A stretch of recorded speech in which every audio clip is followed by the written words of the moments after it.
예, 좋은 하루, 좋은 아침 되시기를 바랍니다. 줌으로 들어오신 분들도 환영합니다. 예, 우리 찬양으로 새벽 기도를 시작합니다.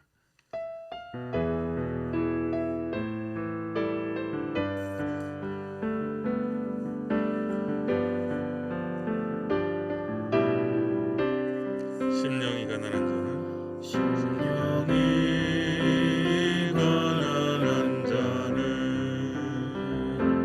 천국이 저희 것이요 애통하는 자는 복 있네 위로를 받을 것이요 온유한 자 복이 있나니 땅을 기업으로 받겠네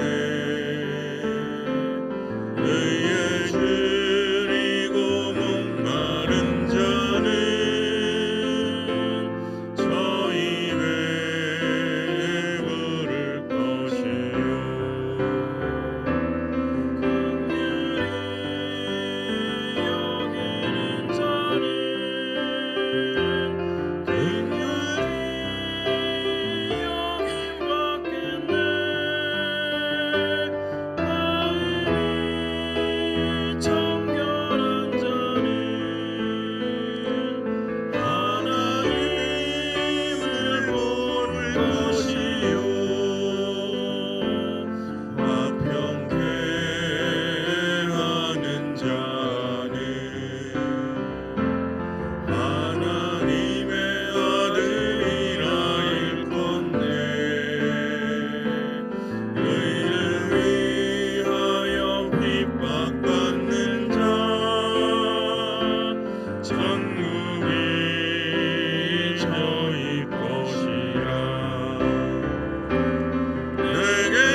감사합니다.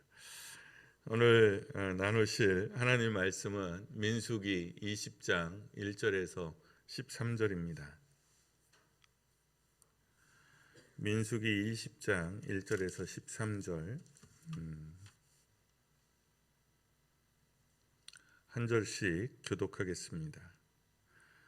첫째 달에 이스라엘 자손 곧 온 회중이 신 광야에 이르러 백성이 가데스에 이르러더니 미리암이 거기서 죽음에 거기에 장사되니라. 회중이 물이 없으므로 모세와 아론에게로 모여드니라. 백성이 모세와 다투어 말하여 이르되 우리 형제들이 여호와 앞에서 죽을 때에 우리도 죽었더라면 좋을 뻔하였도다. 너희가 어찌하여 여호와의 회중을 이 광야로 인도하여 우리와 우리 짐승이 다 여기서 죽게 하느냐. 너희가 어찌하여 우리를 애굽에서 나오게 하여 이 나쁜 곳으로 인도하였느냐. 이곳에는 파종할 곳도 없고 무화과도 없고 포도도 없고 석류도 없고 마실 물도 없도다. 모세와 아론이 회중 앞을 떠나 회막문에 이르러 엎드리매 여호와의 영광이 그들에게 나타나며 여호와께서 모세에게 말씀하여 이르시되 지팡이를 가지고 내 형 아론과 함께 회중을 모으고 그들의 목전에서 너희는 반석에게 명령하여 물을 내라 하라. 내가 그 반석이 물을 내게 하여 회중과 그들의 짐승에게 마시게 할지니라.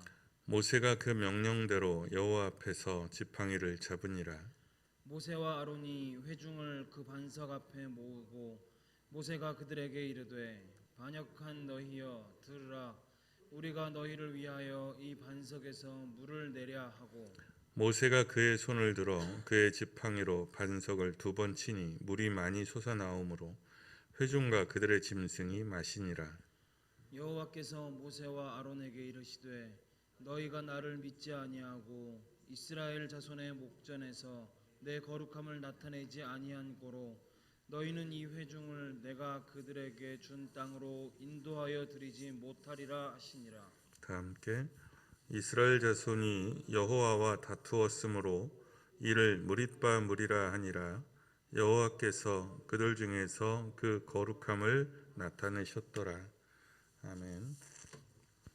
1절에 첫째 달에 이스라엘 자손 이렇게 표현되어 있어요. 어느 해인지는 구분이 안 돼 있고 그냥 첫째 달에 이렇게 돼 있습니다.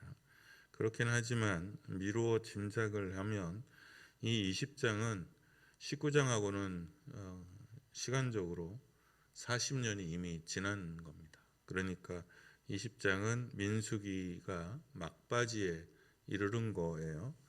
정탐꾼의 사건으로부터 이미 38년이 지난 겁니다.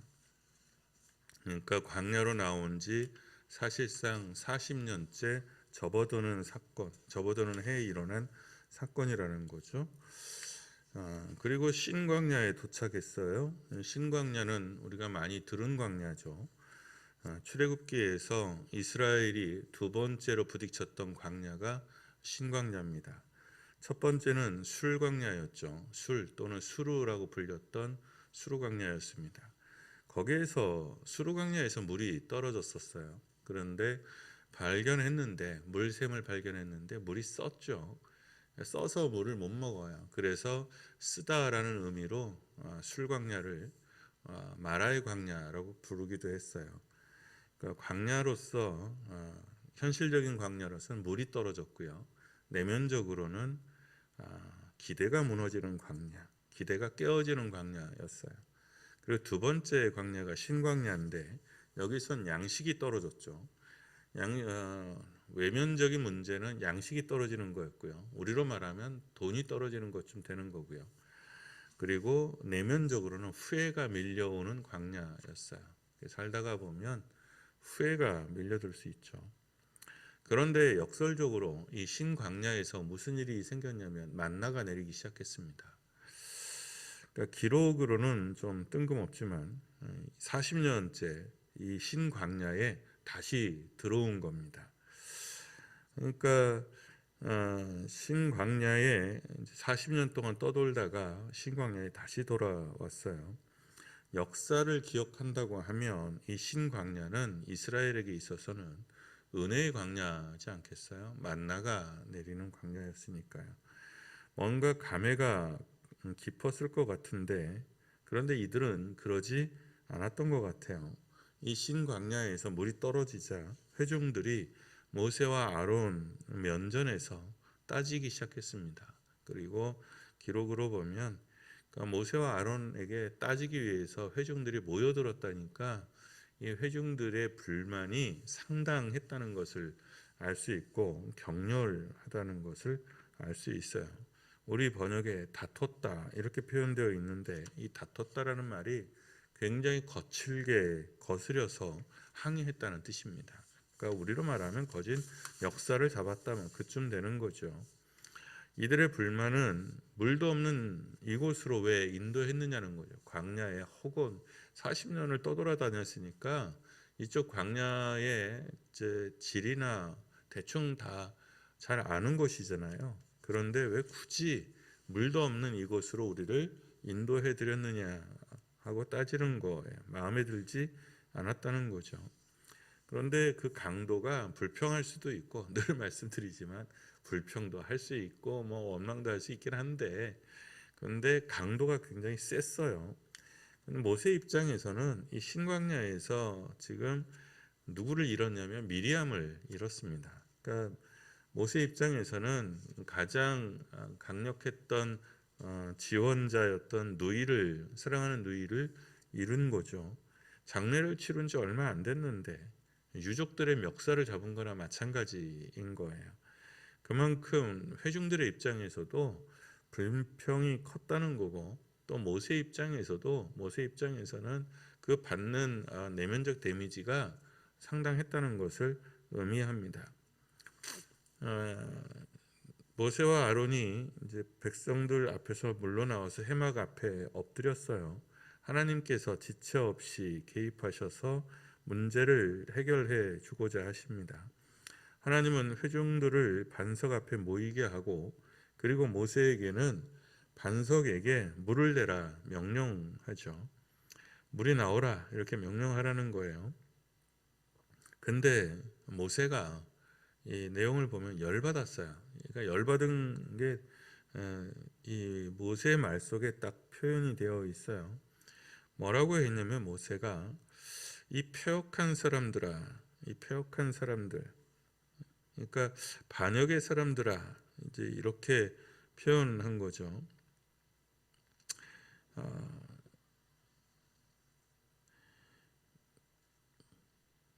예. 반역의 사람들, 그러니까 굳이 번역을 하면 배은망덕한 사람들아 이렇게 표현한 거예요. 배은망덕한 인간들아, 우리가 너희를 위해서 물을 내어야 하느냐? 야, 우리가 니네들을 위해서, 너네 같은 인간들 위해서 물을 내야 되냐? 뭐 이쯤 되는 언사예요. 이 말에는 우리가 뭘 그렇게 잘못했냐? 내가 여기로 데리고 오고 싶어서 데려온 것도 아니고, 그렇죠? 모세가 인위적으로 인도하는 게 아니라 구름 기둥과 불 기둥이 가는 곳으로 회막이 움직이고 그 회막이 움직이는 대로 이제 가는 거니까 이건 모세한테 따져 물을 것은 아닌 거죠. 그러니까 이 언사에는 아니 우리가 뭘 그렇게 잘못했냐 도대체 왜 우리에게 이러냐 니네들 배은망덕한 거 아니냐 하는 마음 그 마음이 담긴 언사예요. 그리고는 지팡이로 따닥 바위를 2번 두들겼죠. 그러니까 성질을 부렸다는 거예요. 그 회중들 앞에서. 반석에서 물이 나와서 물 문제는 해결이 됐지만 하나님은 이들의 행실이 당신의 영광을 가렸다고 생각했어요. 그리고 그 책임을 물어서 모세와 아론도 가나안 땅에 들어가지 못할 거라고 결정하십니다.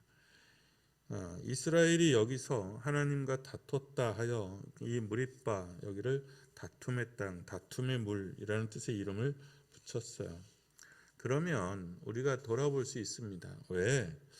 도대체 40년 동안 이제 떠돌았으면 철도 들 때가 된 건데 이 백성들은 왜 그랬을까요?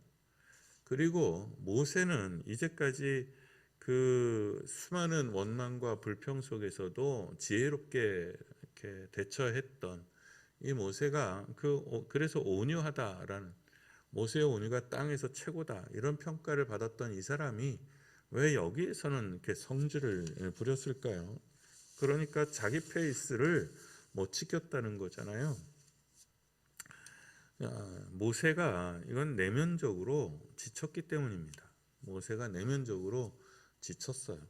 그러니까 미리암이 죽었죠. 이것도 아마 영향을 미쳤던 것 같아요. 미리암도 죽고 미리암도 이제 죽었는데 그런데 이제 가까워 왔는데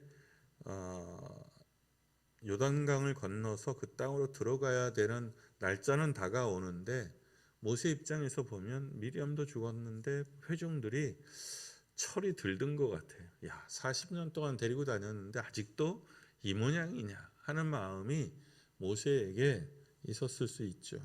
그래서 어떤 이유든 모세가 지쳤어요. 그리고 정내미가 우리 말대로 하면 뚝 떨어진 셈이죠. 그렇죠. 멍멍이도 개도 서당개도 3년이면 풍어를 읊는다는데 니네들은 왜 이 모양이냐. 그런데 반면에 회중들 입장에서도 회중들도 좀 지친 측면이 있어요. 40년이잖아요. 40년을 이제 떠돌았으니까 모세의 사정을 헤아릴 수 없을 만큼 이 사람들도 뭔가 불평이 쌓인 거죠. 그래서 평소의 언사보다 좀 더 지나치게 말한 것 같아요. 그런데 좀 엄하죠. 하나님께서 그거 성질 한번 부렸다고 해서 40년 동안 섬겼던 모세와 아론을 가나안 땅에 못 들어가게 합니다. 근데 여러 가지 이제 이유가 있을 수 있어요.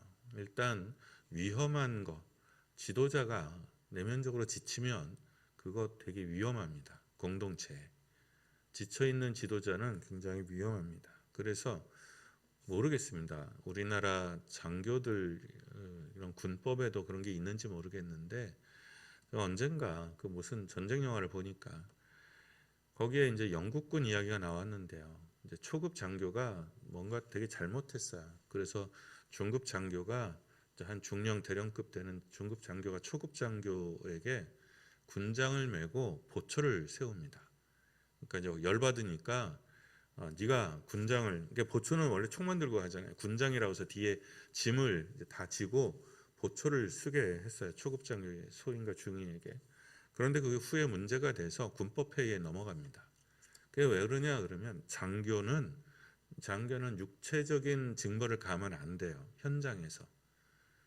그래서 왜냐하면 장교가 지치면 지휘 상황에서 위급 상황에서 제대로 된 판단을 할 수 없기 때문에 장교들에게는 육체적인 장교들은 충분히 쉬는 시간을 보장해야 되는 게 군법이었던 거예요.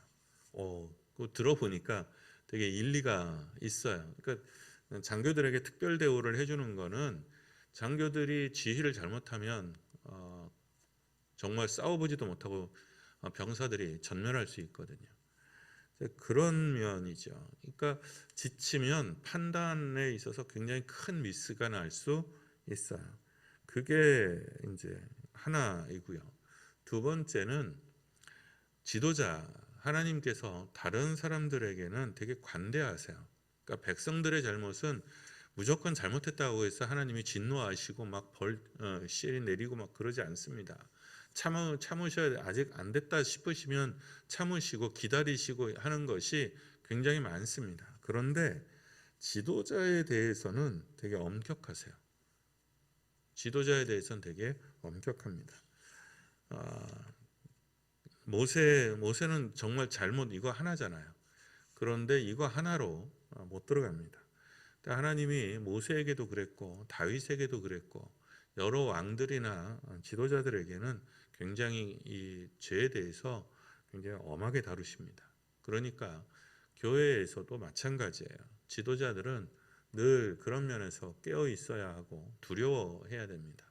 그리고 높은 자리에 올라가는 거, 책임을 많이 지는 자리에 올라가는 거 그다지 좋은 거 아닙니다. 그러니 권력을 갖거나 힘을 갖는 것을 구할 바가 아니에요. 하나님 앞에서는 좋은 거 아닙니다. 그래서 형제로 사는 것이 중요해요. 10달란트를 받으면 좋기는 한데 거기에 대한 대가를 치러야 한다니까요. 그래서 여러분 지도자들을 위해서 기도하셔야 됩니다. 지도자들은 지치면 안 돼요. 지치면 안 되고요. 두 번째는 잘못에 빠질 여지는 되게 많아져요. 그런데 그만큼 권한이 많아지니까요. 그러니 그렇게 되지 않도록 기도하셔야 됩니다. 그리고 서로가 서로에게 지치게 하는 사람들이 있었다는 거죠.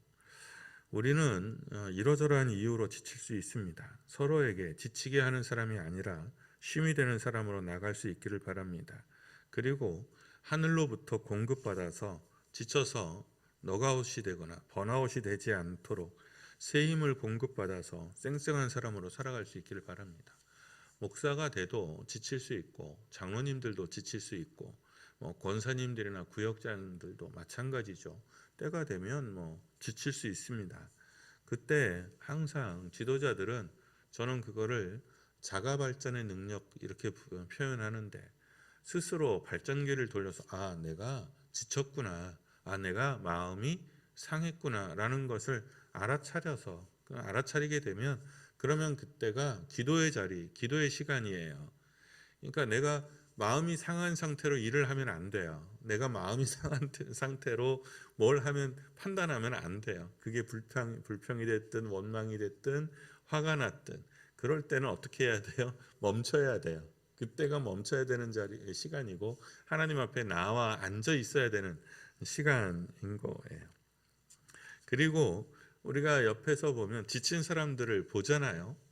지쳐서 자기 마음의 짐, 어떤 삶의 짐을 제대로 못 지고 가는 사람들이 있을 수 있죠. 그럴 때 그의 짐을 이렇게 들어줄 수 있는 사람, 들어줄 수 있는 사람이어야 하는 거죠. 이스라엘의 광야는 여러 가지 외연적인 어려움이 있고 내면적인 어려움이 있습니다. 그러니까 돈이 떨어졌어요. 돈이 떨어진다고 해서 모든 사람들이 다 내면적인 스트레스를 받는 것은 아닙니다.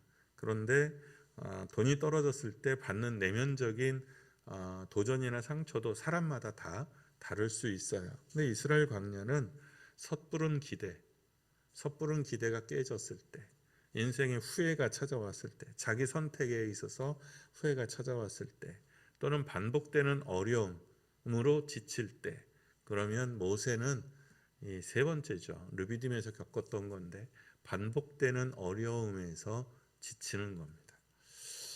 그럴 때 우리가 어떻게 해야 되느냐? 마음을 지켜야 되죠. 단정한 마음을 사모하셔야 됩니다. 저는 마음을 지킨다라고 하면 마음을 단정하게 갖는다 이렇게 표현합니다.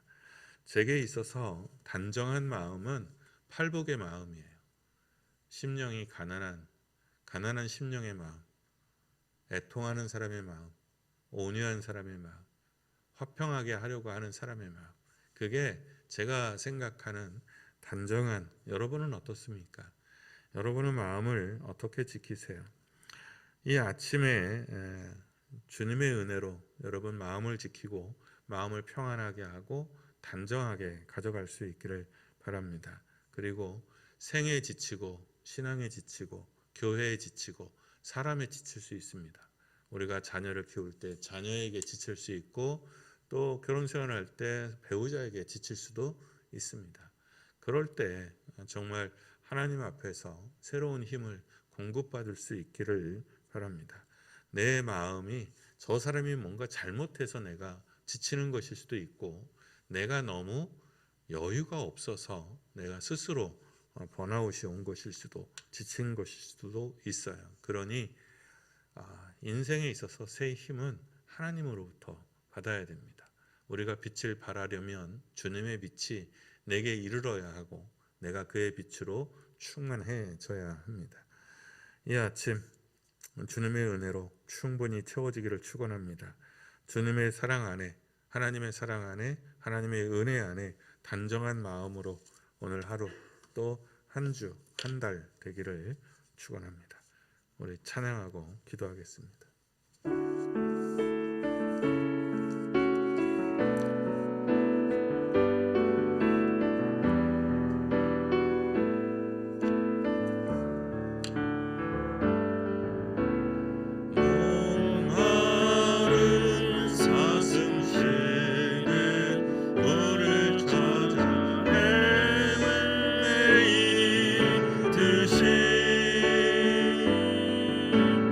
내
기억하시고 찬양을 기억하며 우리 자신을 위해서 기도합니다.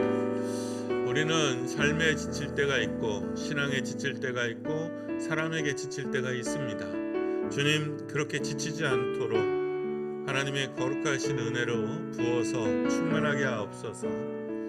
우리는 때로 지쳐서 불평할 수도 있고 원망도 할 수 있습니다. 그런데 그 불평의 함정에, 원망의 함정에 빠지지 않도록 입술을 지키고 마음을 지킬 수 있도록 그 지혜와 그 믿음을 달라고 기도합시다. 그래서 평소에 우리의 삶이 하나님과 교회와 사람과 사랑하는 이들 앞에서 단정한 마음, 단정한 언어, 단정한 삶으로 나아갈 수 있도록, 그래서 정말 주님 앞에 오시기에 성결한, 정결한, 거룩한 그런 사람의 얼굴을, 어른의 얼굴을 가질 수 있도록 위해서 잠시 기도합니다. 우리 함께 말씀과 찬양을 기억하며 우리 스스로를 위하여 기도합니다.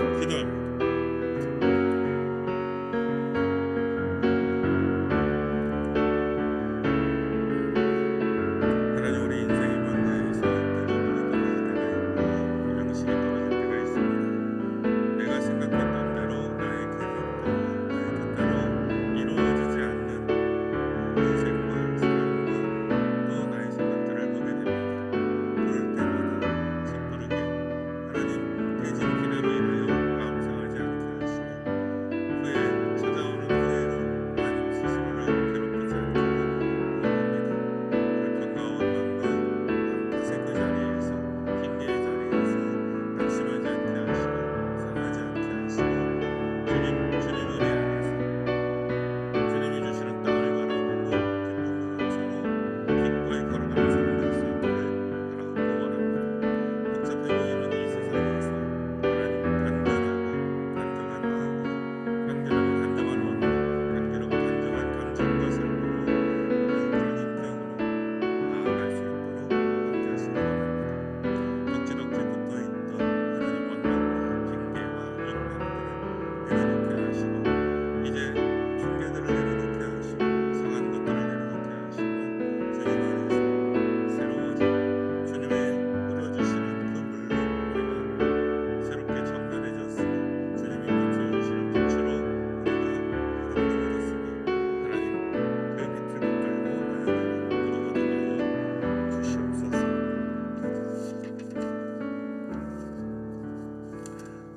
우리 한 번 더 기도하죠. 아픈 사람들을 위해서 기도해 주시기를 바랍니다. 우리 박경고 원로장로님 위해서 꼭 잊지 말고 기도해 주시기를. 위궤양이 굉장히 세게 도져서 하혈을, 피를 많이 흘리시고 있고요. 그게 이제 반복돼서 중환자실에 들어갔다가 퇴원했다 하시기도 하는데, 어쨌든 위에 암이, 그 종양이 발견이 돼서 이제 수술을 해야 됩니다.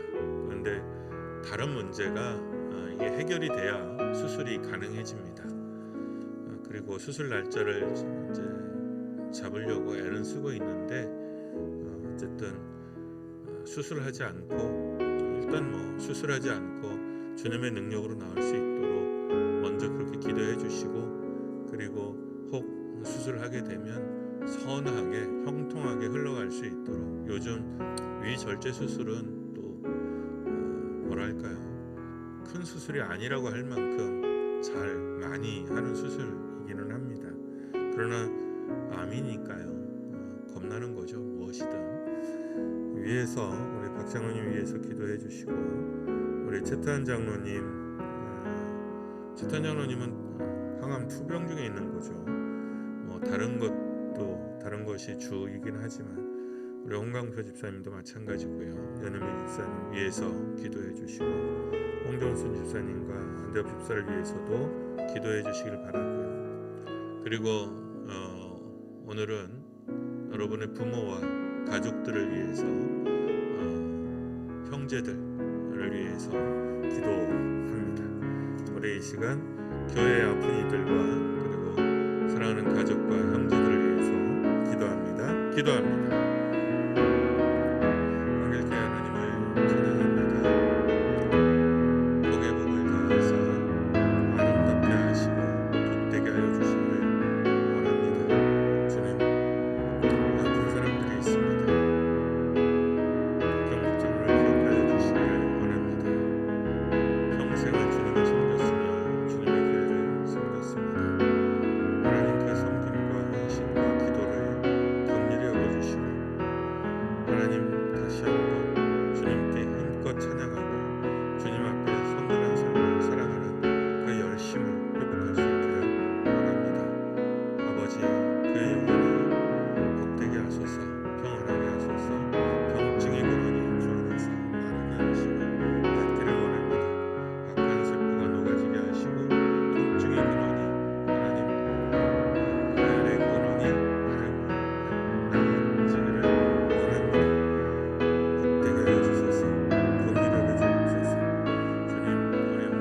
생을 살아갈 수 있기를 원합니다.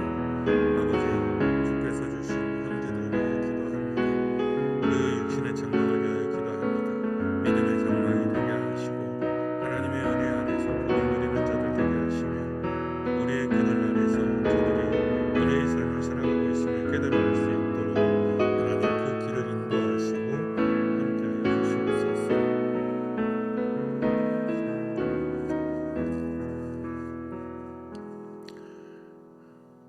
매 순간마다 우리 앞에 놓여져 있는 어려움들과 상한 것과 슬픈 것과 외로운 것들을 주님 긍휼히 여겨주시기를 바라고 원합니다. 매 순간 인생의 광야에서 찾아오는 그 모진 것들을 하나님 자비로운 손길로 치유하여 주시고 해결하여 주시며 함께하여 주옵소서. 우리 중에 그 몸이 상하고 아픈 이들이 있습니다. 아버지, 자비를 베푸소서, 긍휼을 베풀어 주소서. 그 투병하는 중에 하나님의 놀라우신 능력과 은혜와 자비로우심을 다시 체험할 수 있도록 함께해 주시고 우리 하나님, 살아계신 하나님을 찬미하고 간증할 수 있도록 은혜를 더해 주시기를 원합니다. 아버지, 사랑하는 주의 교회와 부모와 형제들을 위하여 기도합니다. 평안하게 하소서, 평안하게 하소서, 단정하게 하시고 부욕케 하여 주시옵소서. 매일 아침마다 주님의 사랑과 은혜로 너그러워지게 하시고 넉넉하여 지도록 함께하여 주시기를 원합니다. 우리의 기도 가운데 하나님의 은총이 넘쳐 아버지 우리에게 이왕해 주신 복으로 우리의 부모가 평안하고 우리의 자녀가 평안하고 우리의 형제들이 하나님 평안하기를 원합니다. 그래서 우리 가운데 이루어져 있는 주님의 은혜와 사랑의 나라를 보게 하시고 주님의 이름이 거룩하여지기를 원합니다. 이 마음을 담아 이 뜻을 담아 주님께서 가르쳐 주신 기도로 기도하오니 하늘에 계신 우리의 아버지, 아버지의 이름을 거룩하게 하시며 아버지의 나라가 오게 하시며 아버지의 뜻이 하늘에서와 같이 땅에서도 이루어지게 하소서. 오늘 우리에게 일용할 양식을 주시고 우리가 우리에게 잘못한 사람을 용서하여 준 것 같이 우리 죄를 용서하여 주시고 우리를 시험에 빠지지 않게 하시고 악에서 구하소서. 나라와 권능과 영광이 영원히 아버지의 것입니다. 아멘.